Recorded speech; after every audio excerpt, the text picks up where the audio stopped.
o sindicato que quase acabou com a Walt Disney.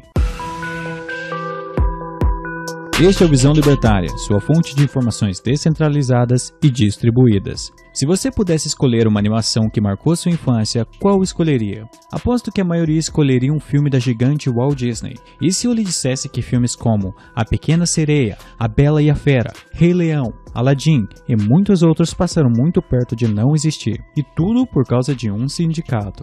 Walter Elias Disney nasceu no dia 5 de dezembro de 1901 e sempre amou animações. Chegou até mesmo a fazer cursos de desenho enquanto ainda estava na escola. Ele era tão dedicado que inventou uma nova forma de animação, chamada animação em células, Cell Animation, que era muito superior à forma anterior de produzir animações. Em 1923, ele se mudou para Cinemalândia, também conhecida como Hollywood, e criou um estúdio em parceria com seu irmão Roy Oliver Disney, chamado Estúdio Irmãos Disney, Disney Brothers Studio, que mais tarde se tornaria Walt Disney Studios. Mas naquela época não havia TV, então todos os desenhos eram exibidos em teatros, já que cinemas e teatros eram praticamente a mesma coisa. Dessa forma, era difícil para um estúdio pequeno conseguir exibir seus desenhos em grandes cinemas, então fizeram um contrato com uma distribuidora, a Universal. Sim, essa mesma, que existe até hoje. Mas em 1928, a Universal queria renegociar o contrato, diminuindo os ganhos do estúdio. Por causa disso, Disney decidiu cancelar o contrato.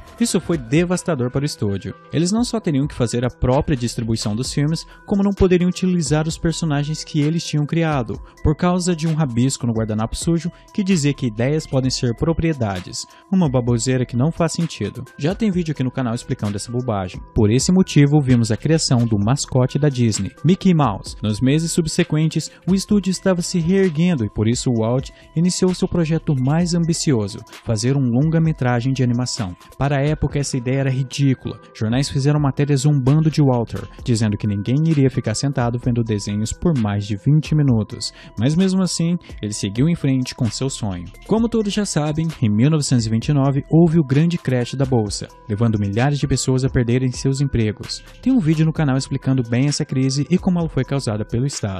Mas para fins desta história, basta saber que muitos desempregados estavam atrás de empregos. E ser um animador era uma boa opção de trabalho. Não era um trabalho pesado e era muito melhor do que trabalhar em uma fábrica. Mas não pense que as coisas estavam fáceis para o Walt Disney. Para dar continuidade aos seus projetos e pagar seus recém-contratados animadores, ele teve de hipotecar a sua casa, ou seja, pegou um empréstimo e caso não pagasse, perderia sua residência. Esse filme teria de ser um sucesso, do contrário seria o fim de Disney. Em 1937, o filme chegava às telas. Que filme era esse? A Branca de Neve. Este filme foi tão bem recebido que Disney não somente conseguiu pagar sua hipoteca, como ainda pôde comprar um novo lugar para ser a sede do seu estúdio. O filme marcou para sempre a história do cinema e da animação, recebendo até mesmo um Oscar honorário, com uma estátua em tamanho normal e 7 em miniatura. Tamanha foi sua inovação que a obra ficou em 34º lugar entre os maiores filmes de todos os tempos, não somente animações, do American Film Institute.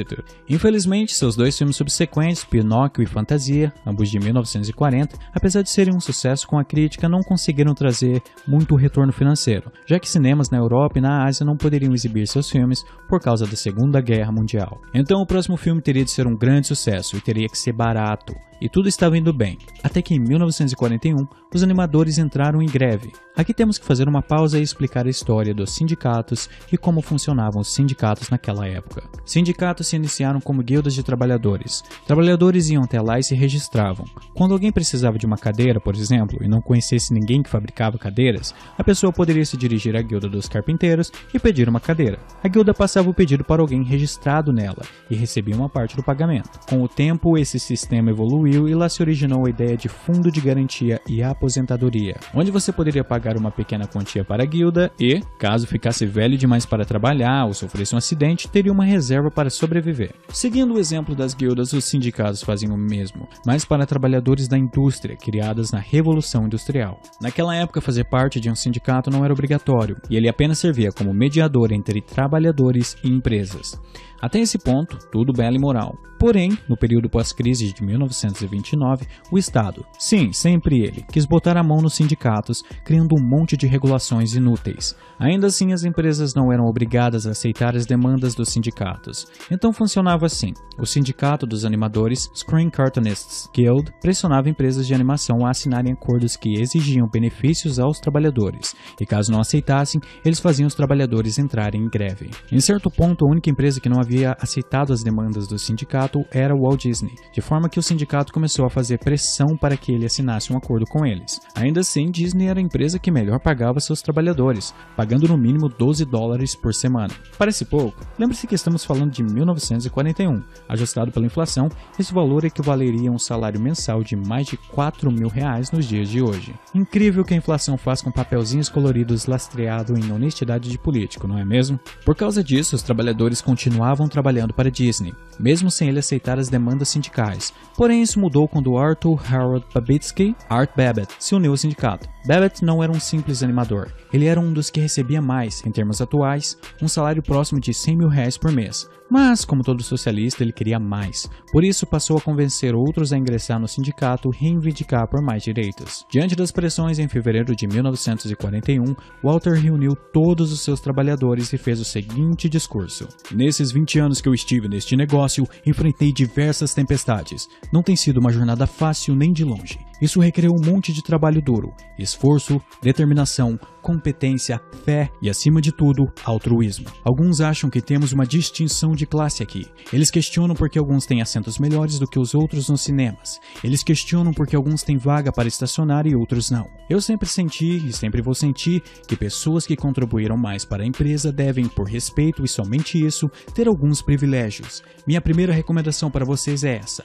arrumem a sua própria casa. Vocês não vão conseguir nada sentados esperando que digam o que vocês devem fazer. Se você não está progredindo como deveria, ao invés de ficar murmurando e reclamando, faça alguma coisa. Ora, nada mais justo que alguém que se esforça mais no trabalho receber mais por isso. Porém, no mundo pós-revolução russa, o sentimento de que todos mereciam montes de benefícios sem nenhum esforço era grande entre a população. Por isso, muitos se juntaram ao sindicato, e em 29 de maio de 1941, começou a greve dos animadores. Por causa disso, Walt Disney, que já não estava em uma boa situação financeira, teve de aceitar as demandas do sindicato para poder concluir logo seu filme. Mas vale acrescentar que Walter, como o homem lúcido que era, disse em entrevista que a razão de todo esse problema sindical era, vejam só, o comunismo. Sem dúvida, um homem muito à frente de seu tempo em vários sentidos. Qual foi o resultado disso? Disney teve de mandar embora metade de seus animadores. Mais de 600 perderam seus empregos, pois não havia como pagar todos. Tudo isso graças ao trabalho maravilhoso do Sindicato dos Animadores. Mas a cereja do bolo vem aí.